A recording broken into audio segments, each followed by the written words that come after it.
Assalamu alaikum. On behalf of Oxford University Press, I welcome you all to the closing ceremony of the 4th Islamabad Literature Festival.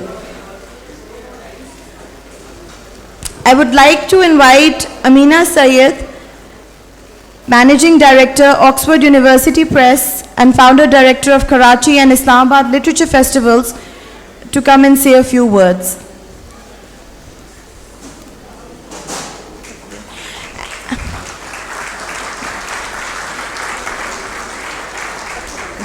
I would like to invite Mr. Asif Farrukhi to please come on stage.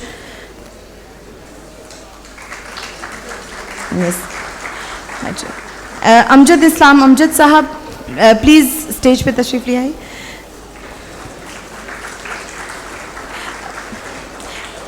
Dr. Christophe Jaffrelot, please come on stage.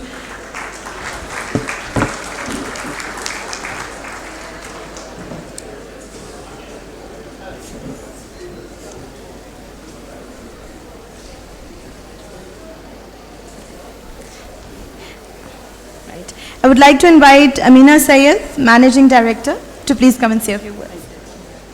Thank you. Dr. Christophe Jaffrelot, Amjad Amjad Sahab, Dr. Asif Farrukhi, distinguished ladies and gentlemen, excellencies, Assalamu alaikum and good evening. We've come to the end of the Islamabad Literature Festival 2016, yet every end also points to a new beginning. And at Oxford University Press, we are already preparing for our next literature festival to be held in Karachi in February 2017.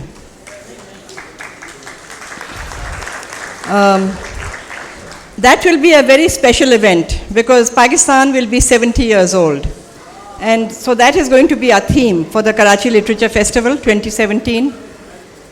And to mark that milestone, we will, at Oxford University Press, we will be publishing about 50 books to celebrate, to mark the 70th year of Pakistan's independence.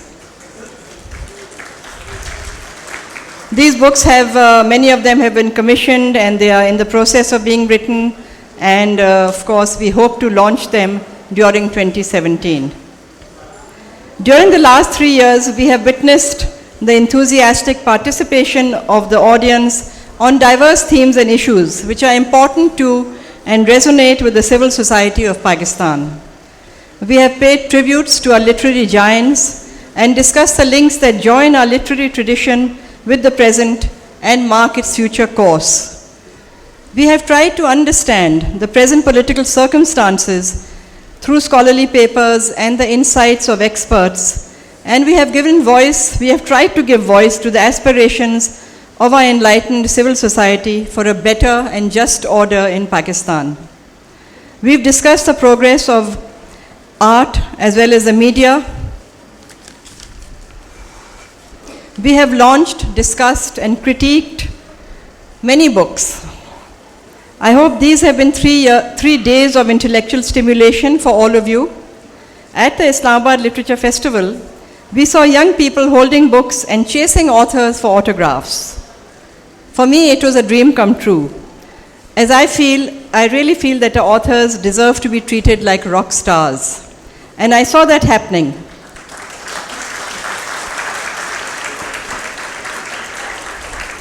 The impact of the 3 days of discussion and discourse on books and authors was both touching and astonishing. Responses slowly became spontaneous, and silence and conformity were replaced by curiosity and searching questions. The discerning Pakistani voice was being heard in the halls and rooms of this festival. Clearly, the urban population of Pakistan has not been swept away by fundamentalism. This festival provided moments of self-recognition for Pakistan. The success, relevance, and significance of every session depended on the participation of our speakers and authors from Pakistan and abroad. I hope you, our audience, found the festival rewarding and would like to thank you for your ongoing interest and support and encouragement. Your presence here is a source of great pride for us.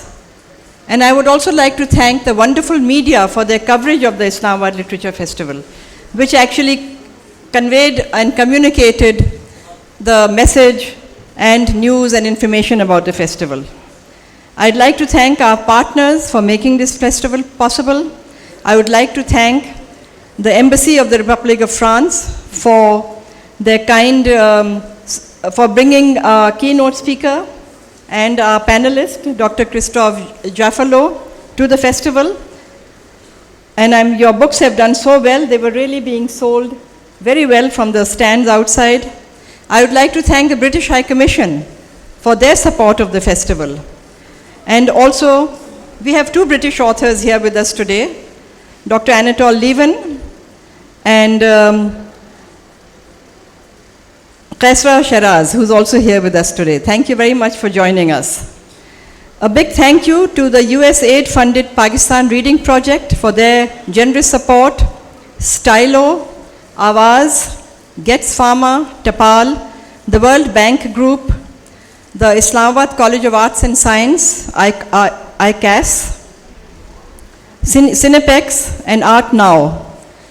And a very big thank you to Dr. Fauzia Saiyid, the Executive Director of Lok Virsa,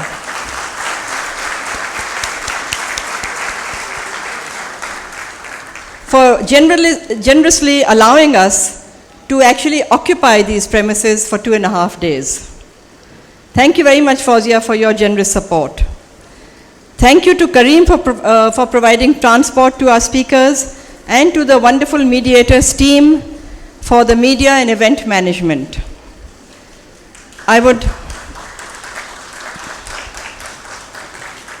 A big thank you to our distinguished guests from India who are here today, Dr. Saif Mahmood, Mr. Suman Batra, Mr. Piyush Jha, Mr. Pran Neville, and I hope Pran is here, and Mr. Sudhindra Kulkarni for joining us for this festival. Your contribution and at all our panels, I think really made a big impact on the festival. And I hope the continued presence and of our guests from India will help build bridges between our two countries and bring peace and harmony between India and Pakistan. I'd like to thank the Islamabad Literature Festival team members for their hard work in putting this festival together. Mr. Fayyaz Raja, Rahila Bakai, Zahra Naseem Haq, Muniza Ali, Anika Khokar, Sumair Qureshi, and Zoha Amir Khan. Fayyaz Raja I have mentioned, Sohail Bhatti, Wasif Javed, Faizan Khan, Ijaz Gulzar, Hasib Ahmad, Asif Ali, Malik Bilal Haider, Sarfaraz Khan, Javed Azim, Tuba Malik, Farhiya Mashroof, Usman Abid, Sadia Naeem, and Anam Mohiuddin. I would also like to thank the head of our security for making this place secure for all of us. And a big thank you to our team of bright young volunteers from schools and colleges of Islamabad.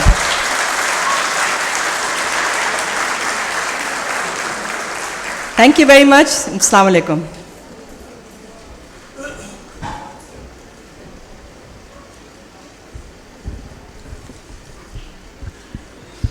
Thank you, Ameena.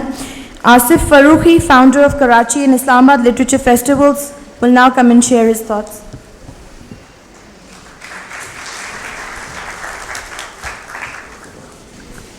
Ladies and gentlemen, dignitaries and excellencies, Madam Ambassador, writers, readers, critics, and people who just like to be where things are happening. Khawatinu Hazrat, Assalamu alaikum. This is the time of parting, time to take our leave and begin to say goodbye. The saddest part of the festival for me is the ending, the concluding ceremony. How I keep wishing for more, a little bit more, just a couple of more sessions of what we have been through in these 2.5 days filled with events, conversation, books, and meeting friends. But this goodbye is, of course, temporary. The festival of books and the celebration of reading actually never ends. we go from the festival to do the actual work of reading. It opens up and continues in our lives, and the enrichment is what we take back from festivals such as this one. As the festivities are now coming to the conclusion, we know that there were many things which worked out and some which could have been better. The work of the organizers is not complete, even when the tents, the additional chairs, the paraphernalia that you see around, that begins to be folded up and stored for use next year. We will be gathering comments and feedback from you, and this will form the basis of our planning for 2017 and beyond.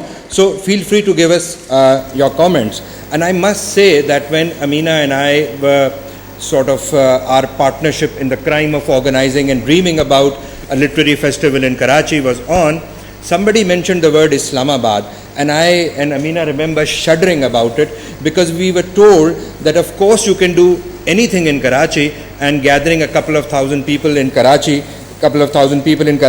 is never difficult, but in Islamabad nothing ever happens and the people go to sleep at 10 o'clock. We know that sometimes they don't. And this year too, when we were beginning to talk about the literature festival, somebody quipped that you should really organize it at D Chowk and call it a dharna. But please don't quote it to the newspapers. We think this is a literary dharna, and it's a dharna which is against nobody and for everybody. And so far from the accusation that things don't happen in Islamabad, you have told us to the contrary. You have voted with your feet by being here. और कल तो एक अजीब बात हुई, literature festival में बात करते करते एक सेशन जिसमें मैं बैठा हुआ था और शहनाज इजाज़ुद्दीन के साथ बात कर रहा था, तो बात करते करते तिलिस्म होशरुबा का एक वर्क खुल गया। तिलिस्म होशरुबा जिसमें एक पर्दा जुल्मात है, एक पर्दा बातिन है, एक पर्दा ज़ाहिर है, और दोनों के दरमियान खून का एक दरिया बह रहा है। और तिलिस्म होशरुबा का एक दारुल हुकूमत है, शहर नापुरसा। It's a capital city where nobody asks each other how you're doing. जिस शहर में कोई किसी का हाल नहीं पूछता।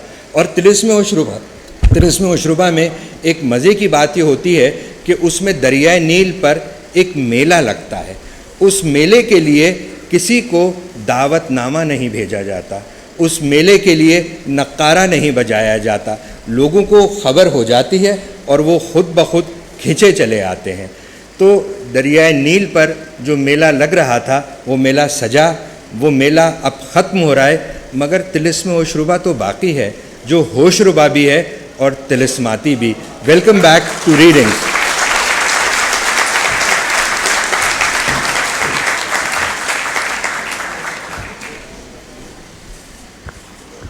Thank you.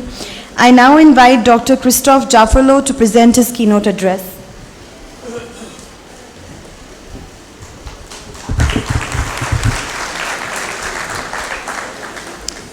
Thank you. Thank you very much for inviting me, Ameena, sir. I also want to thank the French Embassy for having made this possible. Martine Dorance, the ambassador, André Debussy, the cultural attaché, because this is really one of the occasions I like the most during my South Asian trips. These spaces, these places where we share views, where we agree to disagree, where we make sure that the freedom we cherish the most, expression, is cultivated. And that's true on that side of South Asia. It's also true on the other side. I don't mean that it's easy, but it is precisely what is not easy that it has to be defended and promoted as much as we can. The paper I'm going to present today is in fact the first section of the introduction of a book that I've just discovered. In fact, I had not seen him till 1 hour ago when it was available in the book stand itself. It's a book that is an edited volume in which Professor Vassim has written a fabulous piece on domestic politics. It's on domestic politics and external interactions. In fact, the book is precisely designed to describe, to characterize Pakistan in a different manner. Now, as you all know, as I have just said in my panel a while ago, Pakistan is very often characterized in two words. It's a garrison state, it's a failed state, it's a warrior state. What I'm going to suggest now is that the trajectory of the country, and that's exactly the theme of the book, is better understood if we look at it as what I call an interface state, a state that is at the interface of domestic dynamics and external pressures. And it doesn't mean that such a characterization makes the others redundant, but it puts these characterizations in a larger perspective. I came to work on this after writing my previous book, when I had focused on domestic aspects only, and I realized by the end, it is the last section of the conclusion, that there was something missing. The trajectory of Pakistan could not be understood if we did not factor in external influences. It is true of all countries. Each and every country has to navigate, to strategize at the crossroads of the national and the international, to say nothing of the transnational, to maximize its resources, to defend its interest. But in the case of Pakistan, this interaction is particularly important. I mean, it reaches uncommon proportions for a country of that size, 200 million people, for a country that has the nuclear weapon. Few countries of that size and of this military capacity is so dependent upon outside support, so porous to foreign influences. So what I'm going to compress now in a few minutes is the argument that I want to make and that I made in this book. I'll make 4 points. First, the historical roots. Why? Why this extraversion? Then, vis-à-vis which country? The US, China, Saudi Arabia, you may add others. But the book deals with these other countries, and I have no time to do justice to the other countries. Well, the reason for this extraversion, of course, is primarily understood in the terms of the feeling, and I emphasize this, the feeling of vulnerability that was there in Pakistan just after partition. You can simply go back to the writings of Muhammad Ali Jinnah, who in 47-48 said that the Congress has accepted the prison settlements with mental reservations, and they now proclaim their determination to restore the unity of India as soon as possible. The fear of Akan Bharat, the making of India as it was before again. Ayub Khan himself in 51 after he was appointed chief of the army, said that India's attitude continues to be one of unmitigated hostility. Her aim is to cripple us at birth. So, a deep feeling of vulnerability that is documented, of course, historically. And of course, the fear was not only vis-à-vis India, but also vis-à-vis Afghanistan, because at that time Afghanistan was a friend of India and had not recognized Pakistan, and was not prepared to recognize the Durand Line itself. So the fear was a fear of encirclement. I don't want to elaborate, just to recall the starting point. Given this starting point, what was the strategy? The strategy was to find a big patron, a country that will be able to help Pakistan. And of course, the country to which Pakistan turned first was the US. And I have to open this because I would like to give you some quotes that are only available in this laptop. As early as 47, Jinnah sent emissaries to the US and said, September 47, to the US, the safety of the northwest frontier is of world concern and not merely an internal matter for Pakistan alone. So the Quaid-e-Azam himself in 47 considers that this East country is not only East country, is a country of interest for the whole world. And of course, he mentions the strategically located position of Pakistan at the crossroads of so many worlds, including the free world and the communist world. So as a result, as you all know, the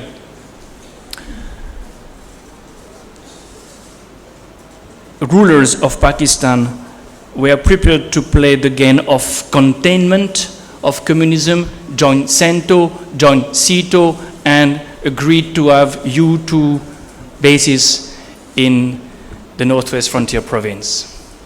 What is interesting is that it's not only for getting weapons that the military was in favor of this rapprochement with the US. Of course, that was a major concern, to get the best weapons vis-à-vis India. But Ayub Khan was very clear that, in fact, not only Pakistan could get weapons by playing the American containment game, but Pakistan could also get support for its own development. And in the beginning, the money Pakistan got from the US was not primarily for security issues. It was for financing the development of the country, and Akbar Zaidi has given the right figures in that respect. There is in the autobiography of Ayub Khan a very interesting passage that explains why he was for the rapprochement with the US against Khwaja Nazimuddin, who was, as a civilian, not for a pro-American policy, but for a more balanced policy. And Ayub Khan says, development presupposes resources. And in our social conditions and our scheme of values, these resources cannot all be generated or mobilized through regimentation. Therefore, we have to look for external assistance to build up the social overheads and provide the initial capital investment. This necessitates our having good relations with the United States and other Western powers who are in the position to help us economically. In other terms, we will not tax the rich, we can't tax the rich, the country is not in a position to tax the rich, we'll get the money for development from outside. So you'll get not only the weapons, but you'll get also the financial support for development.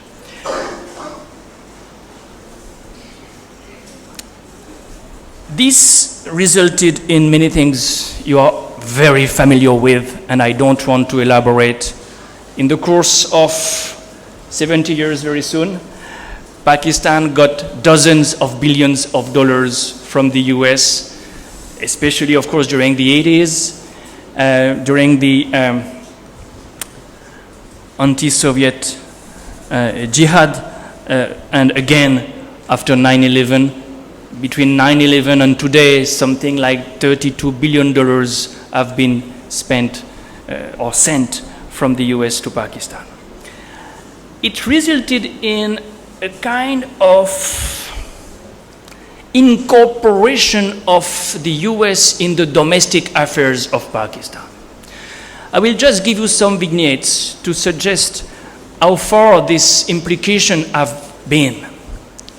First vignette, in his biography of Zulfikar Ali Bhutto, Stanley Wolpert narrates how Bhutto was watching TV with the US ambassador on the evening when the 1977 election results were coming out. Very few prime ministers in the world invite the ambassador of the US to watch TV on that day.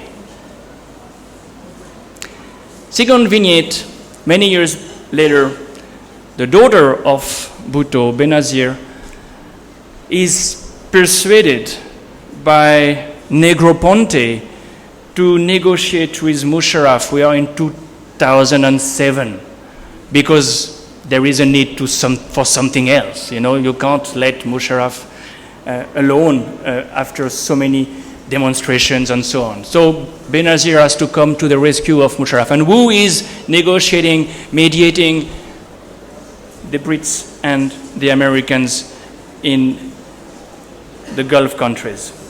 Third and last vignette, the Memo Gate. You are all familiar with the Memo Gate. Again, very few ambassadors of a foreign country would send a memo to the leader of the army of the US asking for help because they feel like the army may seize power if the US don't help. You may remember that at that time Hussein Haqqani delivered the memo to the Chief of Staff, Admiral Mullen, after the Bin Laden raid in May 2011, saying, I quote, civilians cannot withstand much more of the hard pressure being delivered from the army to succumb to wholesale changes. If civilians are forced from power, Pakistan becomes a sanctuary for UBL, Osama bin Laden, legacy, and potentially the platform for far more rapid spread of Al-Qaeda's brand of fanaticism and terror, and so on and so forth.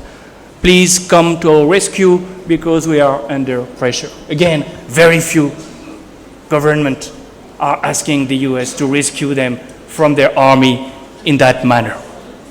So these vignettes are just showing how deep the relationship has gone in the case of the US.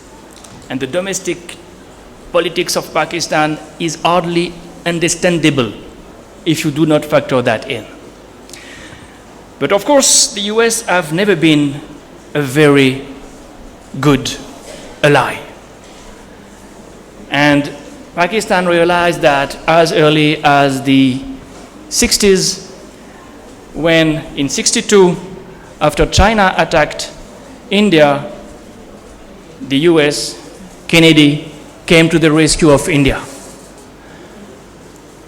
Ayub Khan was furious.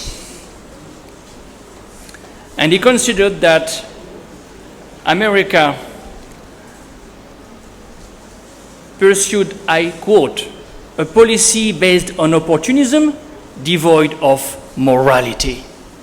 So, he turned to China.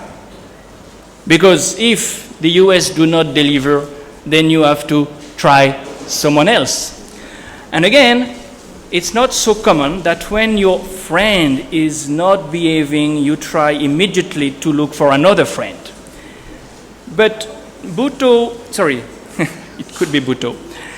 Ayub Khan was very clear that he would invite Zhou Enlai to Pakistan immediately because, as he says in 65, he now knows how to live peacefully among the lions by setting one lion against another. And that's exactly what the pivotal state is about. So again, the idea that you will have other supporters. We know much less about the influence of China on domestic politics. Clearly, it's not so easy to find out the extent of the influence of China in domestic politics. But there are two instances that I would cite without fleshing them out. The Lal Masjid operation 2007, where there was a Chinese component for sure, and that's much more important, the China-Pakistan corridor, which is debated these days. And Dawn, a few days ago, mentioned that there was, from the Chinese side, I quote, a proposal for a consultative forum on the pattern of apex committees that is to be discussed between civil and military leaderships. In other words, we would like to have this corridor safe, and for that we would prefer the military to take care of it. And if this is not foreign interferences with domestic affairs, what is? But there is the third player, and I'll end with this third player. That is, of course, another all-weather friend,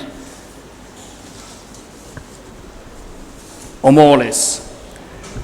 Saudi Arabia and the Gulf at large. When you look at the trajectories, I would say physical trajectories, the travels of Pakistani politicians take them to the Gulf countries very often. And you can certainly argue that Dubai is almost part of domestic politics. At least in terms of meetings, there are probably as many meetings in Dubai as in many other places in Pakistan.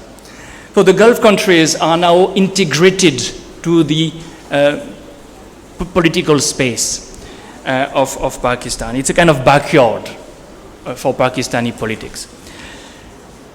Well, that's something that, again, we can explain from a feeling of vulnerability that resulted from another war, the 71 war, when Pakistan was broken into two pieces, when Bangladesh was created.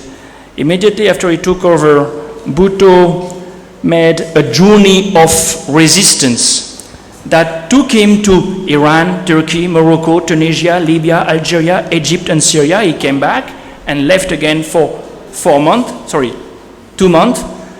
Saudi Arabia, Kuwait, UAE, Iraq, Lebanon, Jordan, Ethiopia, Mauritania, Guinea, Nigeria. Then he was in Africa. Only Narendra Modi has traveled so much in such a few span of time, such a little short span of time. Why? To get new friends after a war that had been devastated. And among these new friends, there was one, Saudi Arabia, that was of course bound to become even closer to Pakistan because of the anti-Soviet jihad I've just mentioned. Well,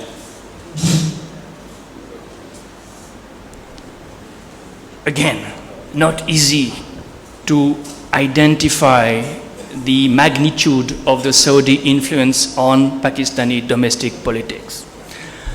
But we have few indications, and they are not about politics necessarily. We know about the financing of schools, of universities. We know somewhat about the influence coming via the migrants or workers of the Gulf countries. But we also know because of WikiLeaks. And these cables have given some insights that I'd like to quote. In one of these cables, Prince Turki bin Sultan said, "It's probably one of the closest relationships in the world between any two countries, Saudi Arabia and Pakistan." And the Saudi ambassador to the US in 27 said, "We are not observers in Pakistan, we are participants." That's an explicit admission of the role they play from behind the curtain. And why is it so important for Saudi Arabia? Many other reasons can be mentioned, but at least for one, the containment of Iran. This time we have another enemy, and clearly Pakistan, like Afghanistan, is a place where a proxy war is started in the 80s and somewhat continues afterwards. So, I don't want to elaborate, I've been too long already, but we see some indications of a remarkable permeability, a remarkable porosity of a country that could stand on its own, which has the resources for standing on its own potentially. And it could be a good idea to do so, because of course for a sovereign country not to be independent is posing a problem. There is a very interesting article by Pervez Udboy on the US-Pakistan relation that I'd like to cite. "We acknowledge to ourselves privately that Pakistan is a client state," that's another formula of the US. "But on the other hand, the US is acting against Muslim interests globally.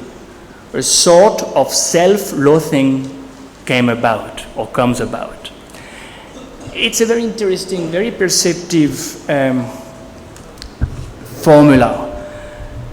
The kind of self-esteem a country has is, of course, more difficult to cultivate when it depends upon foreign influences.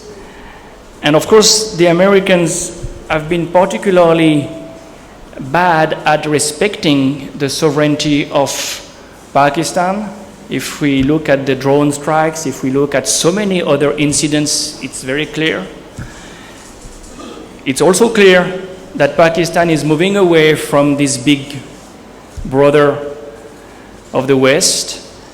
It's turning to other big brothers.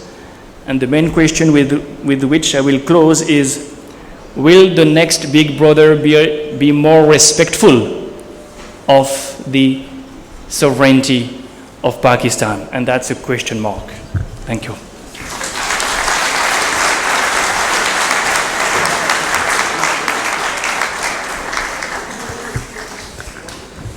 Right, thank you. We have a performance by Shayma Sayyid after Mr. Amjad's keynote speech. I would like to now invite Amjad Islam Amjad Sahab to present his keynote address.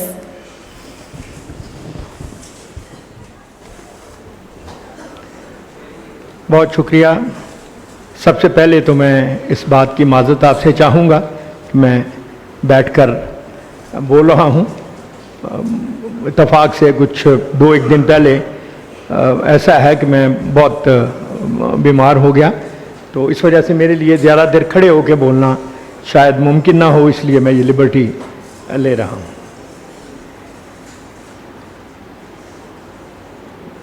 बहुत सारी बातें ऐसी हैं या तसव्वुरात जिन पर शायद हम आंखें बंद करके यकीन किए जाते हैं। उनमें से एक ये भी है कि जो हमारी क्लासिकल गज़ल है, पुरानी शायरी है, इसके लोग जो हैं अपने इर्द गिर्द की दुनिया से और माहौल से بہت کم واقف تھے اور ان کا جو سیاسی اور سماجی شعور ہے یہ نہ ہونے کے برابر تھا، جس کی بہت ساری وجوہات سمجھ میں بھی آتی ہیں کہ اس وقت کمیونیکیشن چونکہ تھی نہیں تو لوگ اپنے اپنے دائرے میں گھومتے رہتے تھے۔ مجھے اتفاق سے تھوڑا سا شوق ہے کلاسکس کو پڑھنے کا، تو میں نے جب ان کو پڑھنے کی کوشش کی تو مجھے بہت ہی خوشگوار حیرت ہوئی کہ یہ لوگ، ان میں سے بعض لوگ جو ہیں وہ اس تمام ہمارے پاس جو چینلز ہیں میڈیا کے اور انفارمیشن کے، ان کے باوجود ہم شاید اپنے ارد گرد کے سماج کے بارے میں اتنی تفصیل سے بات نہیں کر سکتے جس طرح کے یہ لوگ کیا کرتے تھے۔ تو میں نے آج کی اس مختصر سی گفتگو کے لیے اسی کو منتخب کیا ہے کہ 18ویں اور 19ویں صدی کے جو ہمارے شاعر تھے یہ کس طرح سے اپنے ارد گرد کے سماج کو، اور خاص طور پر جو پولیٹیکل چینجز اس زمانے میں رونما ہو رہی تھیں، اس کو انہوں نے کیسے غزل جیسی سند میں، جس کو عام طور پر اور بالخصوص اس زمانے میں جس کو کہنا چاہیے کہ عشق و عاشقی کی باتیں کرنا اور اپنے ذاتی مسائل کی باتیں کرنا کہا جاتا تھا، تو یہ لوگ جو ہیں کتنے اویئر تھے۔ تو چند اشعار میں نے سلیکٹ کیے ہیں، انہی کے حوالے سے میں کچھ باتیں آپ سے عرض کرنا چاہوں گا۔ یہ گلہ ہمیں قدیم ترین لوگوں میں بھی ملتا ہے کہ شاید اب وہ اچھے دن گزر گئے ہیں، اچھا زمانہ گزر گیا ہے، اور آج کا زمانہ جو ہے یہ بہت خراب ہے، شریفوں کے لیے بڑا مشکل ہو گیا ہے، عزت داروں کے لیے بڑا مشکل ہو گیا ہے۔ لیکن عجیب بات یہ ہے کہ انسانی تاریخ کے جو گولڈن پیریڈ کہلاتے ہیں، ان میں بھی جو سوچنے والے لوگ ہیں وہ ہمیں اسی بات کو دہراتے ہوئے نظر آتے ہیں۔ ایک شعر آپ سب کے ہوگا ذہن میں، میر تقی میر کہتے ہیں کہ میر صاحب زمانہ نازک ہے، میر صاحب زمانہ نازک ہے، دونوں ہاتھوں سے تھامیے دستار۔ تو یہ دونوں ہاتھوں سے تھامیے دستار میں جو ایک انٹینسٹی ہے اس معاشرتی دباؤ کی، مجھے ایسے لگتا ہے کہ جیسے آج جب ہم 2016 میں بیٹھے ہوئے اپنے ارد گرد کے سماج کو سمجھنے کی کوشش کرتے ہیں، اور اگر اس کو کسی شعر میں ڈالنے کی کوشش کی جائے تو شاید اس سے بہتر شعر جو ہے وہ ہمارے لیے ممکن نہ ہو۔ اس زمانے کے جو پولیٹیکل بہت سارے انسیڈنٹ تھے، جیسا ہم سب جانتے ہیں کہ وہ زبانی کلامی ٹریول کرتے تھے، کوئی میڈیا تھا نہیں، ریڈیو، اخبارات، ٹیلی ویژن اور ٹیلیکس، انٹرنیٹ وغیرہ کوئی چیز نہیں ہوتی تھی، تو لوگ ٹریول کرتی تھی باتیں، ایک علاقے سے دوسرے میں سنی سنائی باتیں جو ہیں وہ عرض کرتے تھے۔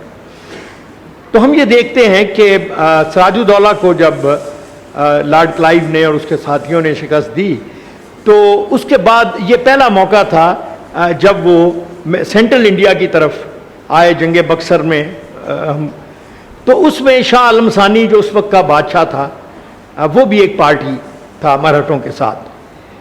تو ایک تاریخی واقعہ جو اکثر تاریخی کتابوں میں ہم پڑھتے ہیں کہ کیلسنس کی انتہا یہ تھی کہ تخت نشینی کی جنگوں میں اپنے لیے اور اپنے بچوں کے لیے یا کسی پرٹیکولر بندے کو تخت پر بٹھانے کے لیے لوگ سگے بھائیوں کی آنکھیں نکال دیا کرتے تھے۔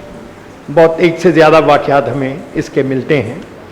تو ایک شعر میں میر صاحب نے اسی اس زمانے کی ریالٹی کو کچھ اس طرح سے کیا ہے کہ شہاں کے کوہلے جواہر تھی خاک پا جن کی، شہاں کے کوہلے جواہر تھی خاک پا جن کی، انہی کی آنکھ میں پھرتی سلائیاں دیکھیں، انہی کی آنکھ میں پھرتی سلائیاں دیکھیں۔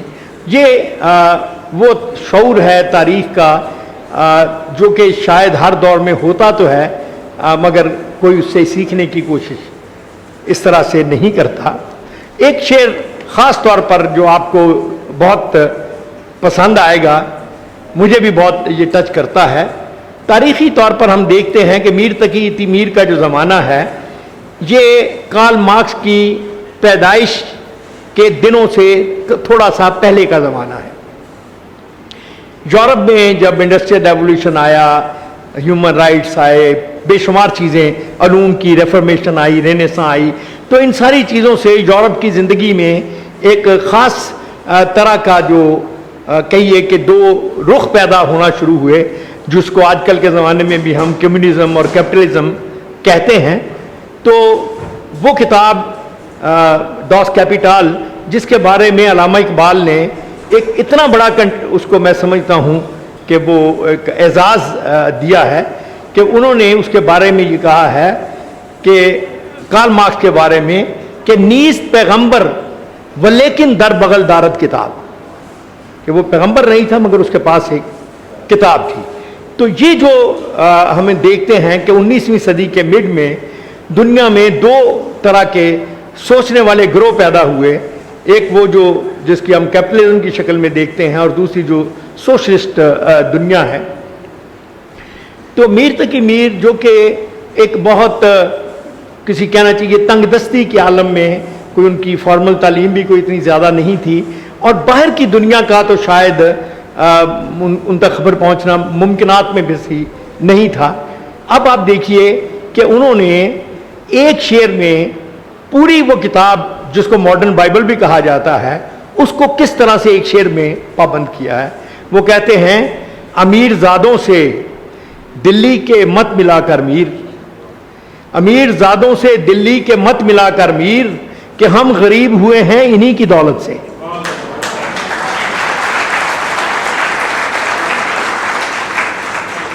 तो ये जो एक शऊर जिसको हम कह सकते हैं, और उस ज़माने में हम ये देखते हैं कि पूरा जब मुग़ल डायनेस्टी ज़वाल पर आई है तो बहुत सारे ऐसे ग्रोह पैदा हो गए जिन्होंने छोटे छोटे इलाकों पर अपना तसल्लुत कायम कर लिया। तो इस हिस्टोरिकल फैक्ट को और इस फीलिंग को भी अमीर ने एक शेर में बहुत अच्छी तरह से कहा। वो कहता है कि चोर उचक्के सिख मरहट्टे शाहो गदा जर खां हैं, चोर उचक्के सिख मरहट्टे शाहो गदा जर खां हैं, चैन में हैं जो कुछ नहीं रखते फक्र भी एक दौलत है यहाँ, चैन में हैं जो कुछ नहीं रखते फक्र भी एक दौलत है यहाँ। और वही जो बात मैंने आपसे अर्ज़ की कि जब सारा मुआशरा या सारा समाज एक ही किस्म के आशोब में मुब्तला हो, तो मीर दर्द का एक शेर आप सुनिए कि मैं अपना दर्द दिल चाहा कहूँ जिस पास आलम में, मैं अपना दर्द दिल चाहा कहूँ जिस पास आलम में, बयां करने लगा किस्सा वो अपनी ही खराबी का, बयां करने लगा किस्सा वो अपनी ही खराबी का। और एक शेर जो हमारे अदब में जो लोग थोड़ा सा तहकीक और हिस्ट्री से दिलचस्पी रखते हैं, क्योंकि मैंने इस शेर को समझने की बहुत कोशिश की है, मेरी समझ में नहीं आया कि किस तरह जो बड़े शायर होते हैं वो आने वाले ज़माने में जो चीज़ें मौजूद होने होती हैं उन तक तो रसाई समझ में आती है, लेकिन जो कॉनोटेशंस बननी होती हैं, जो इस्तिलाहात बननी होती हैं आगे चल के, वो किस तरह उन तक पहुंच जाती हैं, ये एक बड़ा मिस्टीरियस शेर है। हम जानते हैं कि मीर दर्द जो हैं वो 1784 में दिल्ली में एक खानका के अंदर फौत हो गए और अपनी ज़िंदगी के आखिरी 30-40 साल वो खानका से बाहर नहीं निकले, यानी आम आदमियों से भी ज़्यादा उनका बाहर की दुनिया से ताल्लुक़ कम था। 1757 में जब अंग्रेज़ ने बंगाल पर कब्ज़ा किया तो हम ये देखते हैं कि उन्होंने सिराजुद्दौला को कैद किया। यहाँ से कैद फ़रंग का कॉन्सेप्ट जो है ये पहली बार उर्दू अदब में आया है। इससे पहले कैद फ़रंग का कोई कॉन्सेप्ट किसी किताब में किसी जगह आपको नहीं मिलेगा। तो अब एक ऐसा आदमी जो कि दिल्ली में रह रहा है और अभी ये कॉन्सेप्ट जो है इसने अपनी फॉर्म भी नहीं पाई, तो शेर देखिए वो क्या कहते हैं कि कब है दिमाग इश्क़े बुताने फ़रंग का, कब है दिमाग इश्क़े बुताने फ़रंग का, मुझको तो अपनी हस्ती ही कैदे फ़रंग है। अब मैं बहुत इस पर गौर करता हूँ। अच्छा, इसी तरह का درد کا ایک شعر ہے, ہم جانتے ہیں کہ وہ وحدت الوجودی صوفی تھے, اور وحدت الوجودی صوفی جو ہیں وہ کسی انتہائی دباؤ کے عالم میں بھی اپنے سلسلہ جو ہے اس سے ہٹتے نہیں ہیں. خدا کی جو وحدانیت, جو اس کی طاقت ہے اوور آل, اس پر کبھی کسی ڈاؤٹ میں نہیں پڑتے. اور میر درد تو خود پریکٹسنگ صوفی تھے. اب کشور یہ شعر دیکھیے گا ان کا, وہ کہتے ہیں کہ جو دلی کے بارے میں کہ جو خرابی کے درد یہاں پھیلی, جو خرابی کے درد یہاں پھیلی, دست قدرت سے کب سمٹتی ہے. اب اس کی نارمٹی, اس کی انٹینسٹی کو, اس کے پھیلاؤ کو, اور یہ وہ آدمی کہہ رہا ہے جس کا یقین کامل ہے کہ قدرت ہر چیز کو کور کر سکتی ہے, ہر چیز کو بدل سکتی ہے. ہم اپنے ملک میں حبیب جالب سے لے کر اور دوسرے حوالوں سے, فوج کے حوالے سے, سپاہ کے حوالے سے بہت شاعری کی گئی ہے. اس زمانے میں بھی لوگوں نے کس طرح سے اس کو دیکھا. سودا کا ایک شعر ہے, وہ کہتے ہیں تاراج چشم ترک بتاں کیوں نہ ہو یہ دل, تاراج چشم ترک بتاں کیوں نہ ہو یہ دل, غارت کرے ہے ملک کو فرقہ سپاہ کا, غارت کرے ہے ملک کو فرقہ سپاہ کا. اور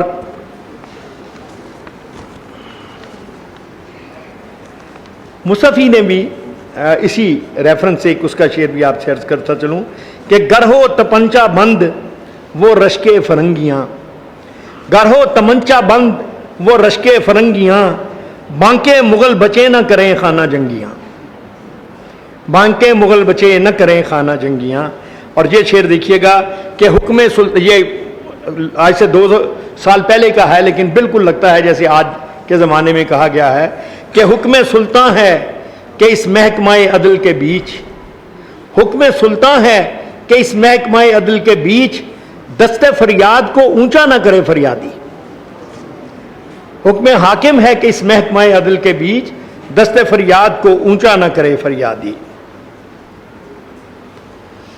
اور جو اس زمانے میں جو جدید ٹیکنالوجی آتی تھی, اس ٹیکنالوجی کے ساتھ کس طرح سے ان لوگوں میں اتنی ایکسیپٹیبلٹی تھی کہ غزل جیسی صنف جس کے اپنا خاص میدان تھا, اس زمانے میں نئی نئی یہ گھڑی جو ہے ہم دیکھتے ہیں. تو یہ انڈیا میں انگریزوں کے ساتھ آئی, تو اس کو 7 عیسویاں کہا جاتا تھا, یعنی عیسائیوں کی لائی ہوئی گھڑی جو ہے یا بنائی ہوئی گھڑی. اب دیکھیے کہ اس گھڑی سے شاعر نے کس طرح سے کیا خیال تخلیق کیا ہے. وہ کہتے ہیں کہ 7 عیسویاں ہے کہ میرا دل جس میں, 7 عیسویاں ہے کہ میرا دل جس میں, خود بخود چوٹ لگی خود بخود آواز آئی, خود بخود چوٹ لگی. وہ پینڈلم کے ساتھ اب آپ وہ دیکھیے گا کس طرح سے اس نے. اور یہ شعر جو ہے یہ بھی میں سمجھتا ہوں کہ ہم سب کے لیے بہت غور طلب ہے کہ ماڈرن زمانے میں یہ بہت کہا جاتا ہے کہ سینٹر کو پاورفل ہونا چاہیے. سینٹر پاورفل ہوگا تو صوبے جو ہیں وہ بھی امن و امان میں رہیں گے اور ملک کا نظام چلتا رہے گا. تو آپ دیکھیے کہ 200 برس پہلے کس طرح سے ہمیں ایک شاعر جو ہے یہ بات کہتا دکھائی دیتا ہے. وہ کہتا ہے یا رب شفا دے اس کو کہ عضووں کو چین ہو, یا رب شفا دے اس کو کہ عضووں کو چین ہو, خیل خلل میں ہے سرے ہندوستان کا مغز. تو برین کے ساتھ جس طرح ہم دیکھتے ہیں کہ ساری باڈی کنٹرول ہوتی ہے, اسی طرح دارالحکومت جو ہے وہ کس طرح سے پہنچتی ہے وہاں کی پالیسیاں اور لوگوں کو آپس میں جوڑ کے رکھتی ہیں. اور یہ ایک شعر آپ میرے جو دوست خاص طور پہ شاعر جہاں بیٹھے ہیں ان کے لیے خاص طور پہ یہ ہے کہ آج بھی انگریزی کا قافیہ عام طور پر ایک مزاحیہ تصور پیدا کرتا ہے. عام طور پر کہیں کہیں فٹ ان ہوتا ہے, لیکن انگریزی قافیے یا انگریزی الفاظ کا غزل میں استعمال کو بہت زیادہ مستحسن نہیں سمجھا جاتا, اور قافیے کے طور پر تو اس کو بالکل ہی بہت کم لوگ استعمال کرتے ہیں. اب آپ یہ دیکھیے کہ انگریز کا جو اس وقت کا زمانہ ہوگا, لوگوں نے سوچا ہوگا کہ انگریزوں میں ایک خوبی تھی کہ وہ ہر کام جو ہے وہ ڈسکشن کے ساتھ آپس میں مل جل کر فیصلہ کرتے تھے, مختلف لوگوں کی ان پٹس لیتے تھے اور پھر فیصلہ کرتے تھے. اب اس چیز کو اس زمانے کے شاعر نے کس طرح سے سمجھا اور بیان کیا ہے. آصف دیکھیے گا یہ شعر کہ ہاتھ سے گوروں کے جانبر کیوں کہ ہوں میں اہل ہند, ہاتھ سے گوروں کے جانبر کیوں کہ ہوں میں اہل ہند, کام کرتے نہیں ہرگز یہ بن کونسل کی ہے. اب آپ دیکھیں کونسل کا لفظ جو ہے وہ قافیے کے طور پر استعمال کیا ہے, کام کرتے ہی نہیں ہرگز یہ بن کونسل کی ہے. اسی طرح رفل جو ایک ہتھیار ہے اس کا بھی ایک بڑا کمال کا استعمال آتش کے شعر میں مجھے نظر آیا کہ اتنی شکار گاہے جہاں میں ہے آرزو, اتنی شکار گاہے جہاں میں ہوں اے آرزو, ہم سامنے ہوں اور تمہاری رفل چلے.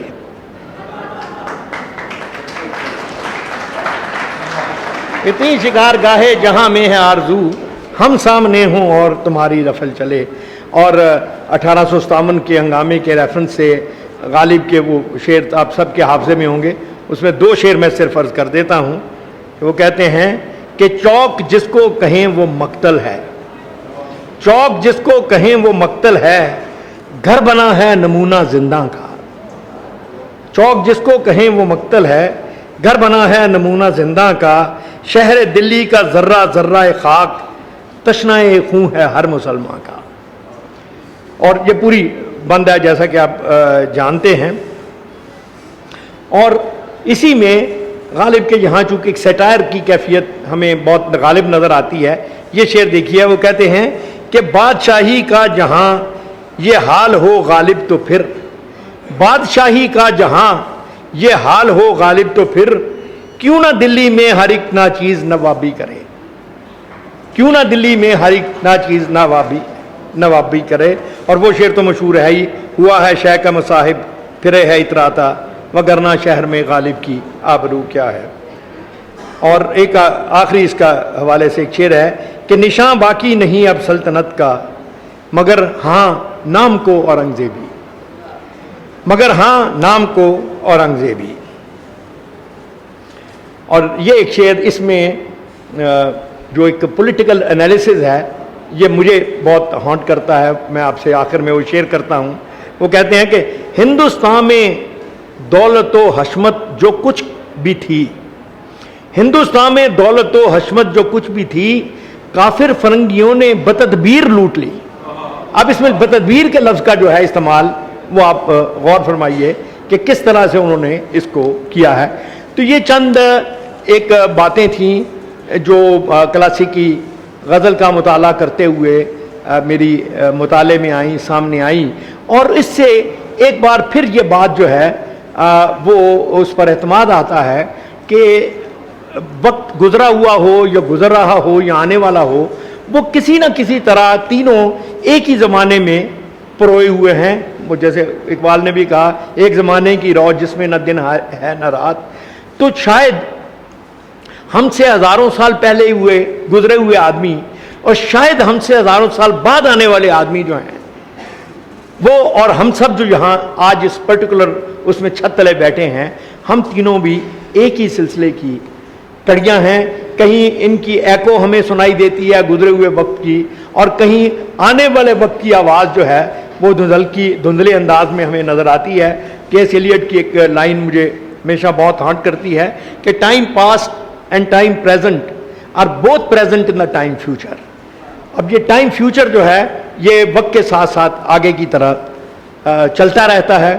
تو میں یہ سمجھتا ہوں کہ یہ ایکٹیویٹی جس میں آج ہم جس کا حصہ ہیں سب, اور جس کے جو شروع کرنے والے ہیں امینا بھی اور آصف بھی ہمارے ساتھ بیٹھے ہیں, اور اب سب لوگ جو ہیں یہ سب لوگ جب مل کے ایک چھت تلے بیٹھتے ہیں تو شاید یہ جو وقت کا جادو ہے, جب یہ طلسم ہوشربا کی بات بھی کی گئی, تو یہ سارا طلسم ہوشربا جو ہے یہ پرانے وقت میں نہیں تھی, آج بھی طلسم ہوشربا ہے. شاید آنے والے لوگوں کے لیے یہ طلسم ہوشربا ہو جس میں آج ہم گزر رہے ہیں. تو یہ حوالہ اور یہ ایک رشتہ کہ ہم ادب کے حوالے سے, سوچنے والے لوگوں کے حوالے سے بیٹھ کے اکٹھے ہوتے ہیں اور ان کی فکر سے اپنے لیے رہنمائی حاصل کرتے ہیں, اپنے لیے اسٹرینتھ حاصل کرتے ہیں, اپنے لیے ایک طرح کی ریکگنیشن جو ہے وہ ہمیں ملتی ہے. تو یہی وہ ادبی برادری کا بہت بڑا اختصاص ہے کہ جس نے تینوں زبانوں کو آپس میں ایک ساتھ ملا دیا ہے. بہت شکریہ.